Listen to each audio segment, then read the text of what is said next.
London, 1837. A thick, choking fog blankets the cobblestone streets, hiding something far worse than simple thieves within the oppressive, gaslit Victorian darkness.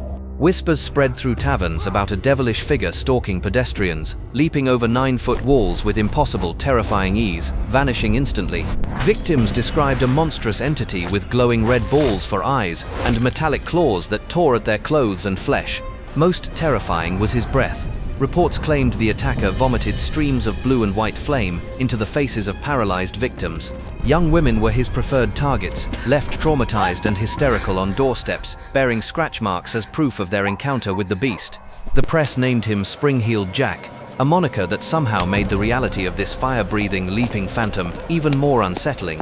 Terror gripped the city so tightly that the Lord Mayor himself held a public meeting at Mansion House to address the crisis. Letters flooded in confirming the attacks, forcing authorities to admit a highly dangerous individual, or perhaps something unnatural, was hunting Londoners. The police were baffled and overwhelmed, their standard methods useless against a criminal who could vertically clear a 2-story house. Desperate, citizens took matters into their own hands, forming armed vigilante groups to patrol the darkest alleys and heathlands at night. Wealthy residents offered substantial rewards for capture, while brave young men dressed as women, hoping to act as bait for the attacker. They laid traps with ropes and nets in shadowy corners, waiting with pistols charged, hoping to snare the impossible leaping man.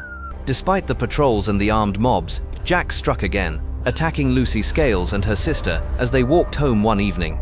He stepped from the shadows, blew blue fire into Lucy's face, blinding her instantly before bounding away into the dark night. A vigilante group nearby heard the screams and gave chase, cornering the figure against a high brick wall in a dead-end alley.